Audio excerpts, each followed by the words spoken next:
Hi, we're back again, and we have a lady that you all know because she writes wonderful books, and she's going to talk about some this morning. Gail, good to have you back again. Thank you for having me, Carol. It's I great. always enjoy your show.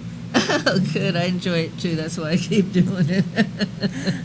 Anyway, we've got some new books. Yes. This is, I actually came in to talk about my Handfasting series.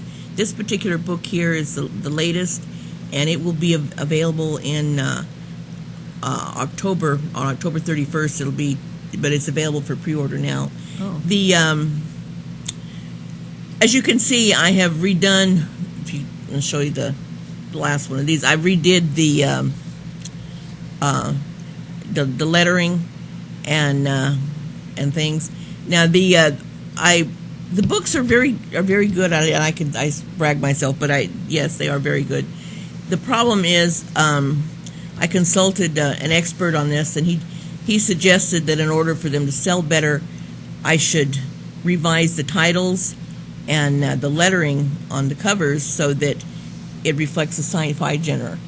Because he said the titles are off, read like romance titles, and they're off-putting to the sci-fi readers. Hey. So on October 31st, when this one comes out, the books will be available under the new series, which is going to be Space Colony Diary Journals. And I have retitled all the books. Right now, on Amazon and on the other places, the ebooks, until the 1st of October, the ebooks are all discounted to 99 cents. And Thanks a lot. and well, it's going to be the last time they're available. And the print books, if you do go through my website, they're $8.59 a piece. If you go through Amazon's prices are a little higher, but that's because I use the minimum that they would allow me to discount it. And unfortunately, but anyway, I have a limited number available, and they will be all the books will all be going back up to regular prices under the new titles. Now, this one is the 6th book in a series, and this one concerns Juliet, who takes an assignment to explore the continent of Kiddington. And this is her little dactyl up here in the corner. I was actually finally able to find something of a flying dragon that I could adapt to make it look a little more like a dactyl. So I did that. They, as you can see, she's pointing at the city, and the lettering and everything is totally different. And this book, I was calling it Uncharted Trails, and the guy recommended I use something that was a little more sci-fi, like Alien Trails, which is what I'm using there on that. So, but she goes to the continent, and they run into an unknown continent, so there's a lot of exploration things going on. And then when they finally reach the city of the ancients, which is something that they had never before been discovered, they find a whole bunch of new artifacts, and they also run into a bunch of refugees who are actually came off a thieves guild ship. It ditched them in a lifeboat when the patrol caught it going through the system. So they said, "Okay, you guys are gone," and they ended up stuck there on that particular continent. So they have some problems with dealing with them. And then when she gets back home after they've done left the city, she was only there for just enough time to find it and things. And so she when she gets home, an old enemy from her past, because previously she and her sisters Lucinda and Violet were raised on Fenris. They were designer children, and the Thieves Guild lieutenant he wanted to create a good team of thieves. Yeah. And he wanted girls because he thought, mistakenly, of course, that girls were easier to control. When they were rescued from him, and adopted by Lady Catherine and Lord Zach. Then they were brought back to Binsug to live. There are a lot of places. Oh yeah, but on the other planet on Fenris, there was another Thieves Guild lieutenant there, and he actually ran the sex trade there on Fenris. And when Lady Catherine and Lord Zach took the girls out of that child placement center, they more or less busted the child trafficking center. Oh. And so he was on the run. But anyway, he shows up on Vinsug because the guy that was there that was actually handling the placement center, his name was Grouder, and he had put his creation center, I guess, for these children on an unexplored continent on Vinsug. Wow. And anyway, Van Doyle, who's one of the main bad guy in this one, he comes there because he finally found out where the center was. So he knew that Grouder had gone to jail right after they busted everybody. So he's there to get the other kids. Well, Lord Zach and Lady Catherine had adopted the children that they had found there and that they had rescued from the encampment on the other continent. So he tries to kidnap them. Well, they're big money. Oh, yeah? Well, the child sex trade they run through the workers pretty fast because there's only a certain ages where the people who want that type of perversion that are attracted to. And the kids age out of the system.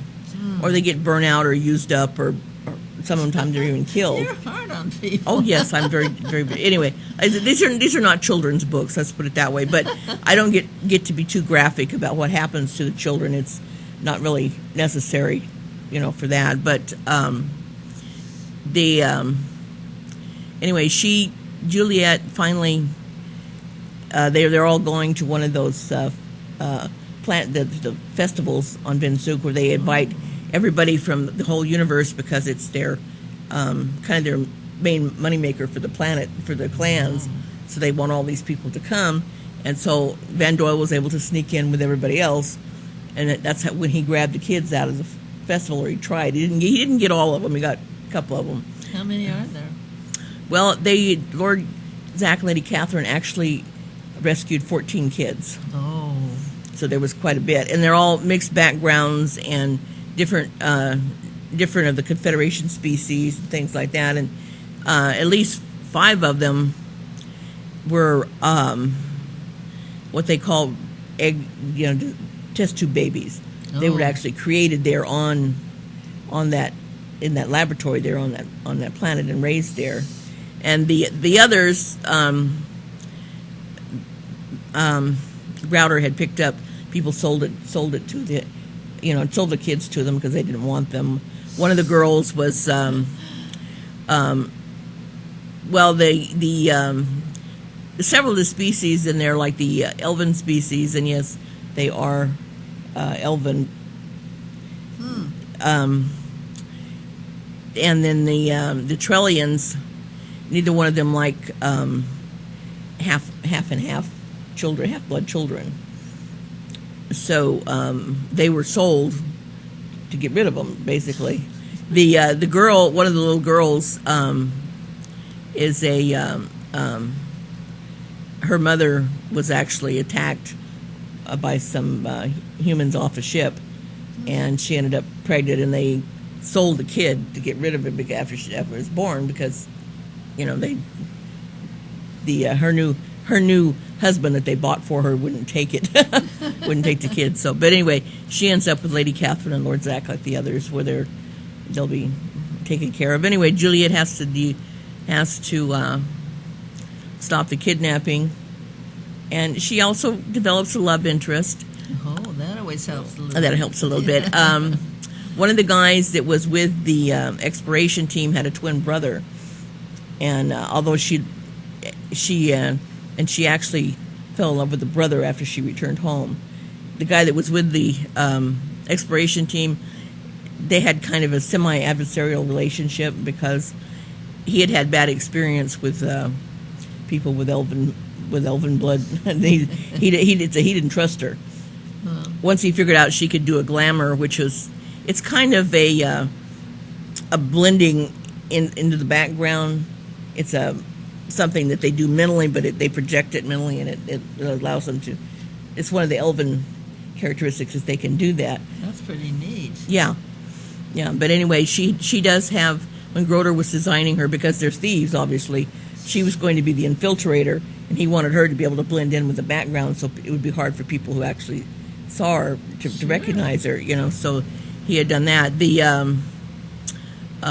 other sister, Violet, which she'll be in the next book, is an empath, and her job with the team was to first off identify the mark that they were going to steal from, find it, and figure out what their weakness was by emotionally picking up on how he or she behaved toward things, and then the middle daughter Lucinda, who appears in this book here in To Love and Honor, she actually is has a genius level intelligence, and she was supposed to be the planner, the one who planned the heist. And they started training her to value art and other artifacts, because that was where Groder was going to do most of his stuff was in that art and antiquities game. She actually was trained to value art and stuff at a very young age. Once he moved them into the child placement center, Van Doyle used to raid it periodically to get new meat for his stable, his little sex stable. And Groder always hid the three girls because he didn't want them messed up that way. He wanted them with his. They didn't like him, but he did protect them from Van Doyle when he did his little raids. Is there a heroine or a hero in this one? Yes, in To Love and Honor, the hero who Lucinda actually meets in this book here is named Tom Draycott, and he is a private investigator employed by one of the clans. Wow. Well, and, that sounds interesting. Yeah, this particular book is actually a kind of a cozy mystery, it's written in that style. This gal here, Jayla, she buys when she comes of age, she inherits some money her parents had left her. So she buys a shop in the port recovery city, which is the capital of Bensug. And then it's a lot of names. Yeah. She buys the shop, and then she likes to run every morning because of some things that happened to her past. She needs to keep in good shape. Anyway, she likes to run every morning. So she's running along the beach where where the shuttles are. They're off on the side. You can see them, and she finds a body. Well, the body turned out to be the previous owner of her shop. Oh my gosh! Who, as it turned out, was a fence for the Thieves Guild. And now everybody, and she apparently the new title of this one is going to be the Interplanetary Jewel Heist, because the crown jewels from another planet were stolen by a pair of thieves, and they tried to fence it with the prior owner who stole it. How do you remember? Anyway, that's because it's well written and they're fun to read. I know that. And this particular one, Jayla is actually doing. Everybody keeps breaking into her shop because the local mob thinks that the prior owner hid something in the shop. The thieves who actually gave her the necklace defense think it might still be there. And the local cops think that either A, she's the dumbest blonde they ever met in their life and she'll make good bait, or she was part of the theft. And it turns out the investigators from the planet where they were stolen turn up, and they think they're just sure she's part of it. Her shop keeps getting broken into, and all kinds of stuff keeps happening to her. So she decides to investigate on her own, like any cozy mystery heroine would do, because obviously the police aren't going to investigate for her, and she's tired of being on the wrong end of all these people's actions. So she actually figures out who murdered the prior owner, and where the jewels are. I can tell you one thing. There's lots of people and stuff like that, but they are such fun to read. These books are great. You just keep your interest all the time with the crazy things that happen and the good things. And so I'm so glad you brought the new ones in this morning. Yes, and like I say, these are discounted right now.